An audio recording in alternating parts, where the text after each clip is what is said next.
Եք, որ ընդհանրապես տեղյակ չեք, թե այդ ինչ գործ է, որը պետք է կարվի, բայց ըստ մամուլում տարածվող տեղեկությունների Նիկոլ Փաշինյանը ակնարկում է ձեր Դոնբաս այցի հետ կապված, որ ըստ էության դուք դրա մասին նաև հայտարարել եք եւ դա եղել է մարդասիրական օգնություն, որը ցուցաբերվել է, այդ ընթացքում ինչ է տեղի ունեցել, որ ըստ էության հնարավոր է ձեզ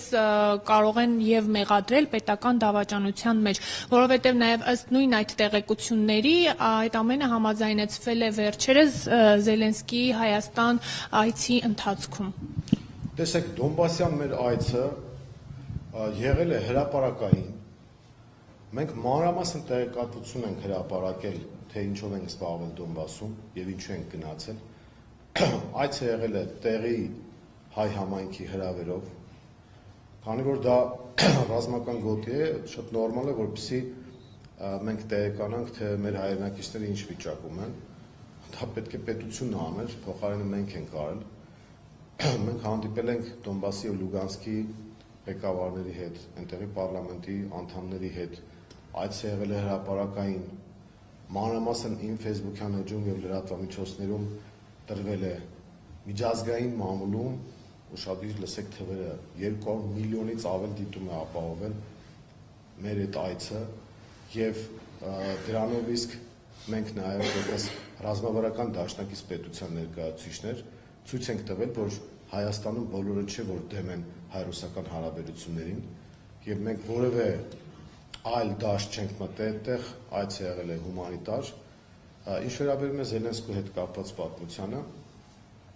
ապա ես ասեմ, որ մենք տեղեկություններ ունենք, այդպիսի շշուկներ են հասնում,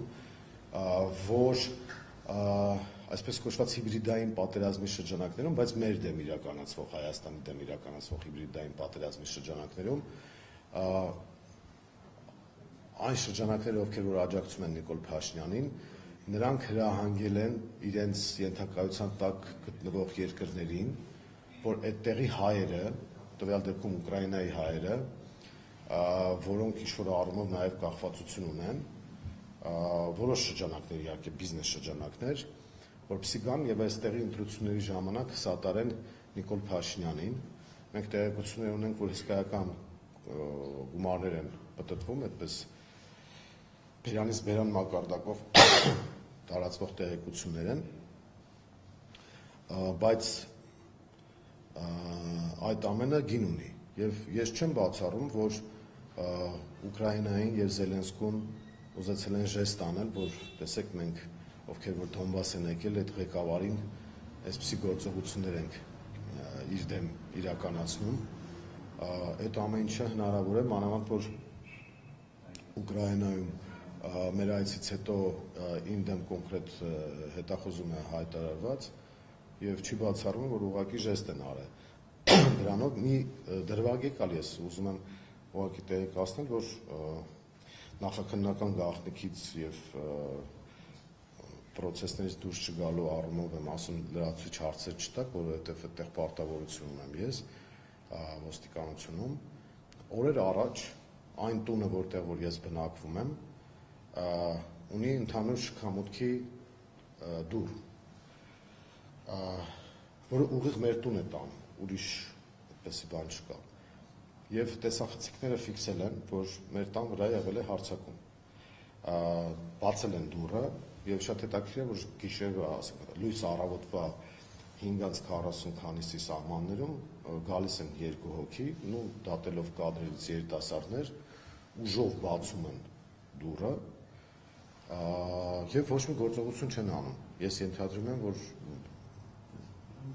ինչ-որ մեսեջ են ուզեցել տան, թե ինչ, ես առանձնապես այդպես քաղաքական երանգ չեմ տվել դրա հետ կապված, որովհետև կադրերով երևում է, որ այդ նույն երիտասարդները, ովքեր ուժով բացում են մեր դուռը, շքամուտքի դուռը, որը մեր տուն է տանում միայն, այո, դա վերելակ է, առանձին վերելակ, եւ այդ վերելակի դռնից օգտվում ենք եւ ես եւ իմ հարևանը միայն, այսինքն շենքը ունի առանձին մուտք եւ մեր տունը ունի մուտք վերելակով։ Այո, հա, բայց կոնկրետ մեկը իմն է այդ բնակարանը։ Հիմա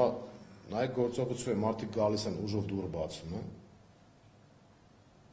ու թողնում գնում են։ Հետո մի րոպե հետո էլի վերադառնում են, հատել են փորձում բացել, թողնում գնում են։ Այսինքն ես չեմ կարծում, որ սպորտային հետաքրքրությունը առավոտյան 5:40 գան ու փորձեն դուռը բացել։ Ես ճիշտ ասած դրան քաղաքական երանգ չտվեցի, դիմեցի ոստիկանություն եւ հիմա վարույթ է նախաձեռնված։ Իրենք են գույքի վնասում, հանցագործության, գողության փորձ եւ այլն։ Չեմ ճանաչում։ Հա, իրենք ոստիկանությունը ինչ որ գործողություններ արել է, հիմա ես իրավական մասով չեմ ուզենա խորանալ, որովհետեւ նախաքննական առանց դիմակ եկել են, այո։ Դե իրանք նույնացրել են, ենթադրում եմ, որ ինչ որ բան արել են, բայց որն է հետաքրքիր, էլի, այսինքն տարիներով այդտեղ ապրում են, բոլորը ասենք գիտեն եւ հանկարծ այդպեսի դեպք ես անկեղծ ասած դրան քաղաքական նշանակություն չեմ տվել, բայց հիմա որ նայում եմ միգուցե իրենց կարծիքով փորձել են ինչ-որ մթնոլորտ ձևավորել, հոգեբանական ազդել եւ այլն, որովհետեւ դե պարզեւ ես ուղղակի ինֆորմացիա եմ տալիս, ես ոչ մի բան չեմ կարողանում, ողջամտորեն ամեն ինչ կարող եմ կասկածել, բայց դրա հետ կապված ուզում ասեմ մի քանի օր առաջ այդպեսի դեպք եղել է։ Եվ մենք քարոզարշավը տեսել ենք, որ իրականացնում ենք բավական ինտենսիվ, ակտիվ, ես ենթադրում եմ, որ այն սոցիոլոգիան, որը մենք ունենք, ունի նաև Նիկոլ Փաշյանը,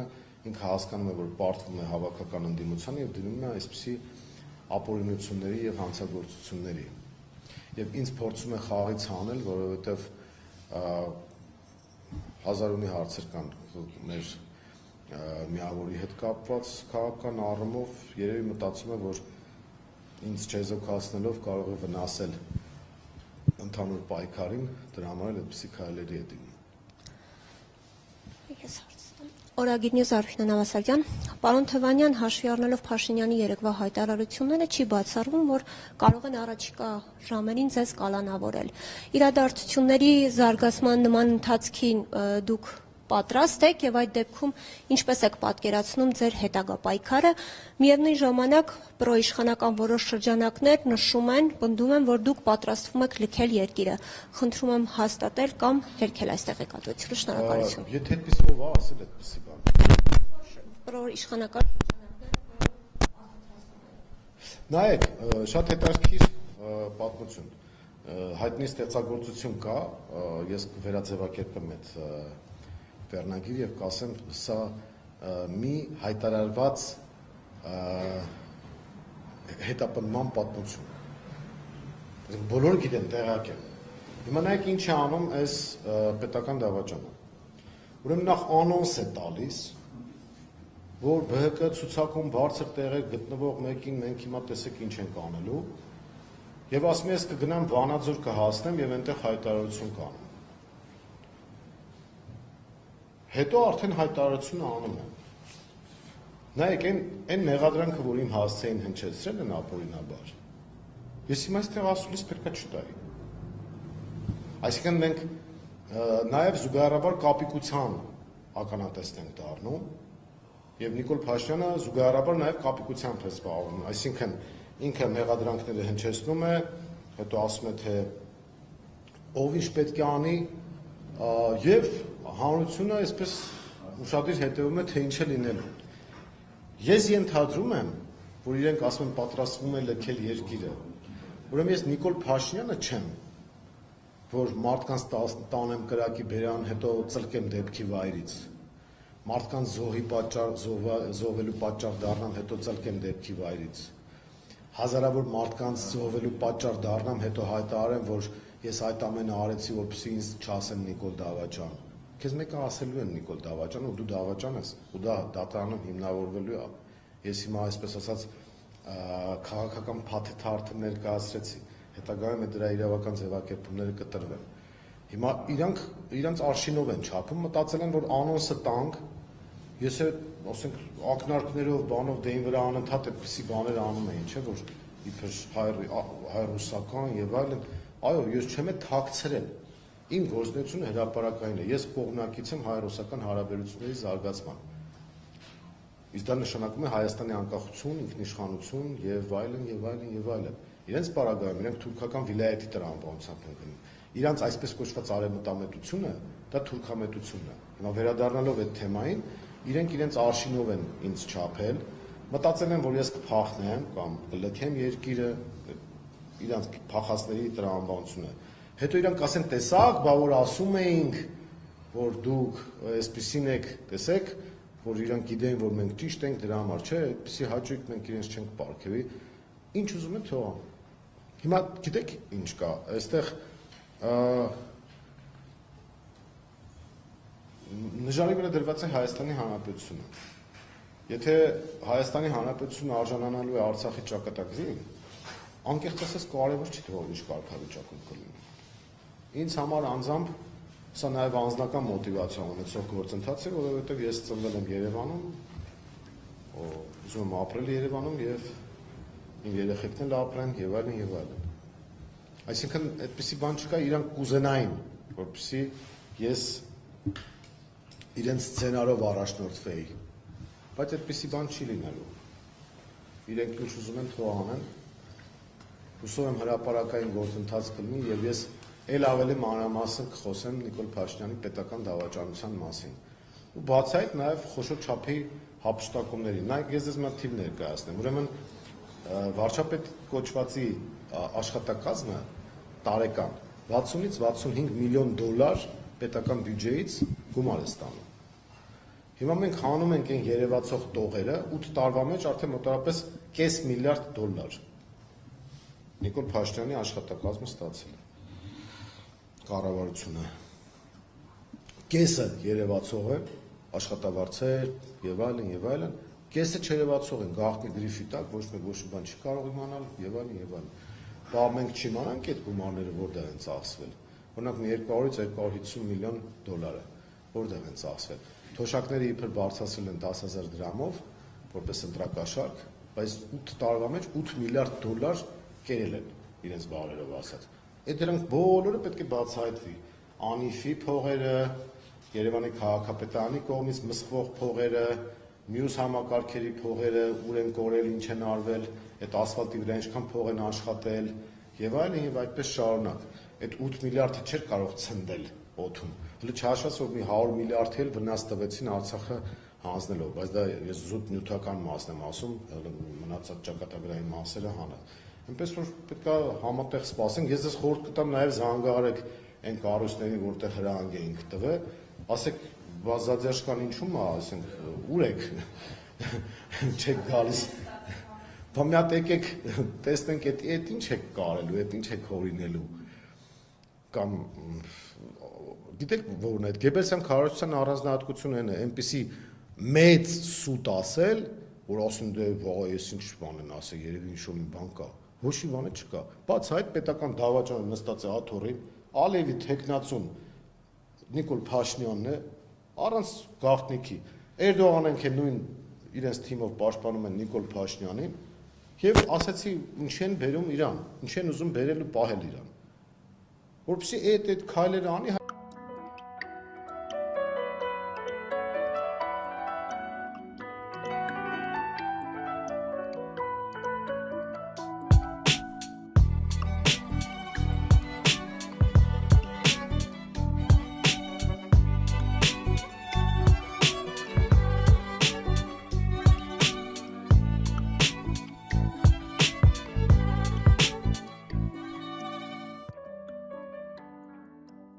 Դրանից հետո արդեն աշխարհաքաղաքական իրենց ծրագրերը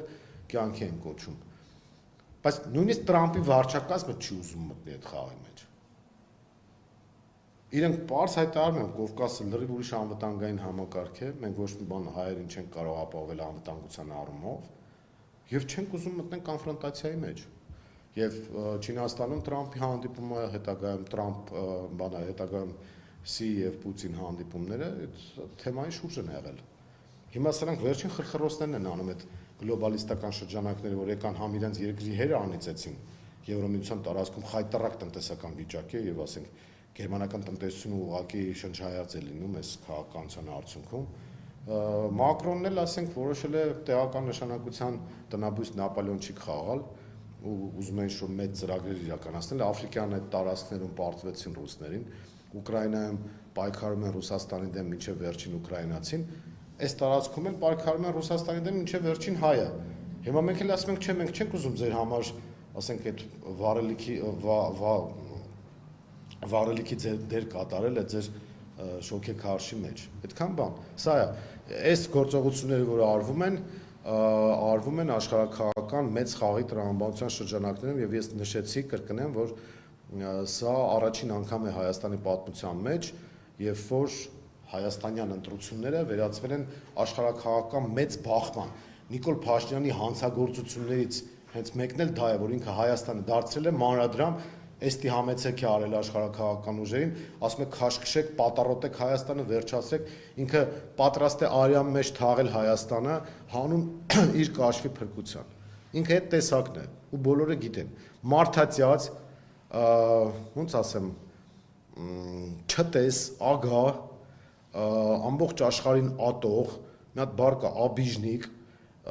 այս բոլոր մարդկանց մեջ արկա բոլոր բացասական հատկանիշները խտացված են իր մեջ եւ դրա համար էլ ինքը այսպեսի քաղաքականություն է վարում, բայց կոկորտին է կանգնելու, միևնույն է։ Ես հույս ունեմ, որ եւ հավատում եմ, որ հայ ժողովուրդը ոտքի է կանգնելու, որովհետեւ ուրիշ տարբերակ չկա։ Ընդհանրապես պետք է գնալ ընտրատեղամաս եւ սրանց հարցերը լուծել։ Եթե չգնացինք ընտրատեղամաս, ես բոլորին խորհուրդ կտամ մի հատ նայեն Արցախի հետ ինչ տեղի ունեցավ, նույնը ստեղա լինելու, առանց չափազանցության, առանց չափազանցության։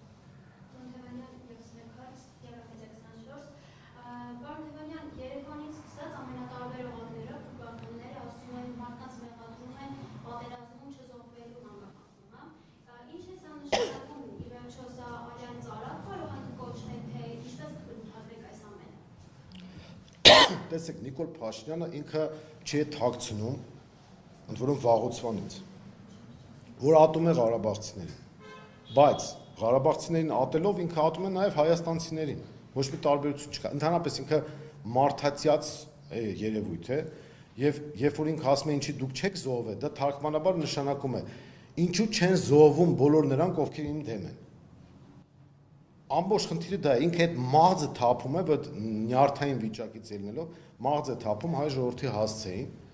եւ ասում է ինչի դուք չեք զոհվել։ Իսկ այս տիպի գործողությունները,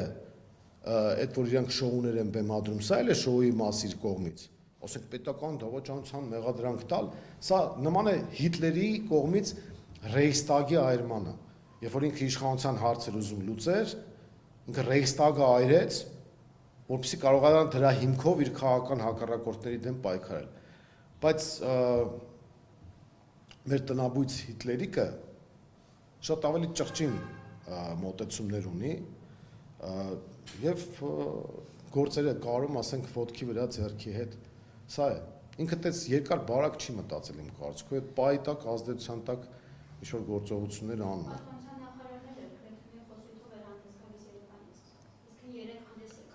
Դե հիմա գիտեք ինչ 16 թվականի ապրիլյան քարորյա պատերազմին դրանք մայիսին են մասնակցել ու խոսում են թե դուք ինչի չեք զոհվել։ Մայիս ամսին գնացել են մի քանի կիլոմետր հեռու ինչ որտեղ խրամատ են փորել, նկարվել են, սելֆի բան են արել, հետո հիմա խոսում են այդ բանի մասին։ Պաշտպանության նախարարին որ դուք նայում եք քարոզարշավի ժամանակ, չեք վախենում, օրինակ ես գիշերը շատ ծանր եմ քնում։ Իրա վարքագիծը նայում եմ, իրա տեսակը նայում եմ, իրա խոսույթին հետևում եմ ու ասում եմ, այս մարդը մեր պաշտպանության նախարարն է։ Մենք պետք է բոլորս ծանր ապրումներ ունենանք։ Այդ մարդը բացարձակապես կապ չունի պաշտպանության նախարարության հետ։ Եվ ընդհանրապես ովքեր են իրենք։ Այս որտեղից բուծվեցին։ Սրանց հատուկ գտնում են Զելենսկուն կհիշեք այդ մամլոխոսնակը օրերս որ հարցազրույց տվեց։ Զելենսկի բառը հանում ես տեղը դնում ես Նիկոլ Փաշինյանը նույն բանի մասին է։ Վաղը մյուս օրը ԿՊԱ-ականների մեծ մասը այնպիսի երգեր են երգելու, որ մեր բոլորի քննադատությունը մանր կսմիթ է թվալու։ Դրանք ներսից գիտեն, չէ՞ ինքը ինչով է զբաղված։ Հիշում եք, ես միացնից մի հատ քաղաքապետուհի կար, որ նույն ձեր ասած Սուրեն Պապիկյանի հետ խոսում էր, որ ասում էր դե հələ վատ է, մի քիչ ներվային վիճակ է, մի հատ գնամ հանգստացնեմ, հետո բան։ Այս ամեն ինչ իրանք պատմելու են, երգելու են։ Մենք այնպիսի սիմֆոնիա ենք լսելու իշխանափոխությունից հետո, այնպիսի ինքնախոստովանական ցուցմունքներ, այնպիսի գործողություններ ենք տեսնելու, որ հայ ժողովուրդը ուղղակի զարմանալու է, թե այս ինչ է տեղի ունեցել։ 18 թվականին օգտագործելով մարդկանց արդարացի մղումները, կյանքը փոխելու եւ այլնի հետ կապված սրանք եկան իշխանության, եւ եթե հիշում եք, կեղծիքը հենց այդ հեղափոխություն կոչվածի օրերին եղավ, Աբաջանի կեղծ պապիկ, կեղծ երևույթներ, սուտ, կեղծիկ եւ այլն, այս ամեն ինչը հենց այնպես չէր։ Այդ Գեբելսյան քարոզության շրջանակներում նույն շտամպովկայով աշխատում են Զելենսկիները, Սաակաշվիլիները։ Ես ասեմ, Նիկոլ Փաշինյանը լավագույն ճակատագիրը Տիխանովսկայինը կլինի, Բելարուսից մի հատ տիկին կար, որ բերել էին այս քանի օրն էլ այստեղ տեսնում էին։ Գիտեք ինչ, եթե ինքը պատրաստ է փախնի, որ Հայաստանի Հանրապետությունը ողջ մնա, թող փախնի։ Ես դրան էլ դեմ չեմ։ Չնայած մեր ցանկություններն են, որ ինքը արդարադատության առաջ կանգնի, բայց եթե ինքը իր մնալու եւ իր կաշին փրկելու համար կործանելու է Հայաստանի Հանրապետությունը, ավելի լավ է թող Ռադոքաշի գնա, ասենք, դա էլ է տարբերակ։ Սա է։ Եթե այլ հարցեր չկան, շնորհակալություն, իսկ մեր հանրությանը տեղեկացնեմ, որ այսօր 17:30 Բարգավաճ Հայաստան կուսակցությունը, Մայր Հայաստան կուսակցությունը եւ Դեմոկրատական այլընտրանք կուսակցությունը հրավիրում են ձեզ հավաք երթի, որը կմեկնարկի Մատնադարանի մոտից, այնտեղ էլ մենք կխոսենք այս թեմաներով եւ կշփվենք մեր հանրության հետ։ Շնորհակալություն։